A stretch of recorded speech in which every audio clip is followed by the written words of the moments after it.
Question देखो 4 number का आ रहा है कि 1.75 सेंटीमीटर व्यास और 2 मिलीमीटर मोटाई वाले किसी चांदी के कितने चांदी के सिक्कों को गलाकर इतना 5.5 सेंटीमीटर लंबाई, 10 सेंटीमीटर चौड़ाई और 3.5 सेंटीमीटर ऊंचाई यानी इतना आयाम वाले एक घनाभ बनाया जा सकता है। तो आपको क्या करना होगा कि घनाभ के आयतन में आपको सिक्के के आयतन से भाग कर देंगे तो सिक्कों की संख्या पता चल जाएगी। चलिए, तो सिक्का कैसा है, चांदी का सिक्का है और कैसा है तो कुछ इस तरह से है। मैं यहाँ पे आकृति बना देता हूँ, बेलनाकार होगा ना जी चांदी का सिक्का जो होगा, है ना, कुछ इस तरह से होगा। मैं यहाँ पे आकृति इसकी बना देता हूँ, कुछ इस तरह से चांदी का सिक्का होगा। तो ऐसे कितने चांदी के सिक्के पिघलाने पड़ेंगे ताकि आपका एक घन बन जाएगा।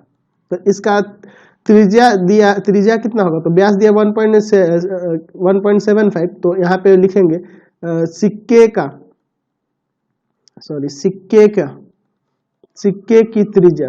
की त्रिज्या यानी आर। तो आर क्या होता है, व्यास का आधा ना, तो 1.75 और बटा में 2, 1.75 में 2 से भाग कर देंगे, इतना सेंटीमीटर हो जाएगा। तो भाग कर दो यहाँ पे, तो आ जाएगा कितना, तो यहाँ इसका आ जाएगा 2 8 16 0.875, यही आएगा 875 सेंटीमीटर, ये ना आएगा आपका भाग करोगे तो। चलिए, सिक्के की त्रिज्या होगी। अब मोटाई 2 mm दी हुई है तो इसको सेंटीमीटर में बदलना होगा। तो सिक्के की ऊंचाई लिख सकते हैं, सिक्के की ऊंचाई या मोटाई कुछ भी लिख सकते हैं। सिक्के की ऊंचाई बराबर यानी h इसको मान लेते हैं, वो 2 mm दिया है तो सेंटीमीटर में बदलने के लिए 10 से भाग करेंगे ना। चलिए, यानी कि 0.2 सेंटीमीटर हो जाएगा। ठीक है, चलिए अब हमें क्या निकालनी है भैया, तो हमें सिक्कों की संख्या निकालनी है, जबकि एक घनाभ की विमाएं यहाँ पे दिया हुआ है, घनाभ की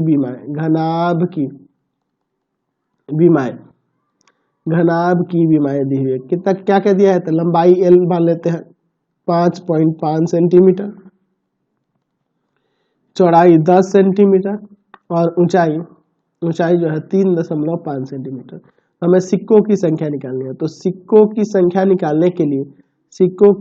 निकालने के लिए हमें क्या करनी होगी, तो घनाभ के आयतन में सिक्के के आयतन से भाग कर देंगे, घनाभ का आयतन बटा में सिक्के का आयतन।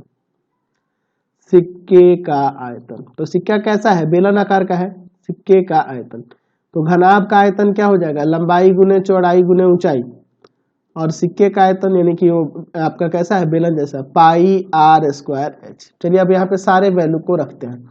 ठीक है, तो LBH यानी कि 5.5 गुना में आपका 10 गुना में 3.5 और बटा में पाई की जगह क्या रखेंगे, तो पाई की जगह आप एक काम करो 22/7 रख सकते हो। हाँ, 22/7 रख दे, 22/7 आर स्मॉल आर है आपका 0.875 इंटू में 0.875 और इंटू में h कितना है, स्मॉल h है 0.2। चलिए अब इसको सॉल्व कर देते हैं। तो 7 को ऊपर पहले ले जाओ, सिक्कों की संख्या निकलेगी। अब पॉइंट भी हटाते चलते हैं ताकि आपको कोई दिक्कत ना हो।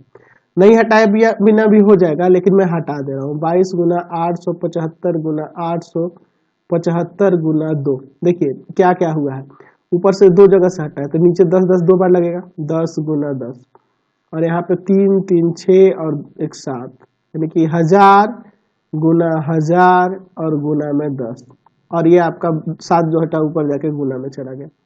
चलिए अब इसको काटो, 1 0 1 0 1 0 1 0। अच्छा 22 11 दूना 22 और 11 पंजे 55। फिर 2 से इसको काट सकते हैं, इसको काट सकते हैं 5 बार में ना, 5 बार में कट जाएगा आपका। चलिए अब 35 से काट दें क्या इसको, 35 से 875 को कितना बार में, 25 बार में कट जाएगा और 5 से ये 5 बार में और फिर 5 से ये 5 बार में। ठीक है, अच्छा अब देखो अब क्या बचा जी, ये 2 से इसको काटते हैं, यह 50 बार में कट जाएगा। ठीक है, अच्छा और यहाँ पे अगर मैं फिर से काटूं इसे 25 से तो कटेगा यह 25 दूना 50 2 बार में और यह 25 से काटेंगे तो कितना बार में कट जाएगा आपका, 25 से 35 बार में कट जाएगा, 35 बार में। चलिए यहाँ 7 है और 7 से इसको काट सकते हैं 5 बार में और इस 5 से इसको काट सकते हैं कितना बार में, तो 5 दूना 200 बार में, 200 बार में कट जाएगा ना यहाँ पे, है ना, सब तो कट गया ना। 200 दूना 400 सिक्कों की संख्या कितनी होगी 400 सिक्के पिघलाने पड़ेंगे तब आपका घनाभ बनेगा। Question number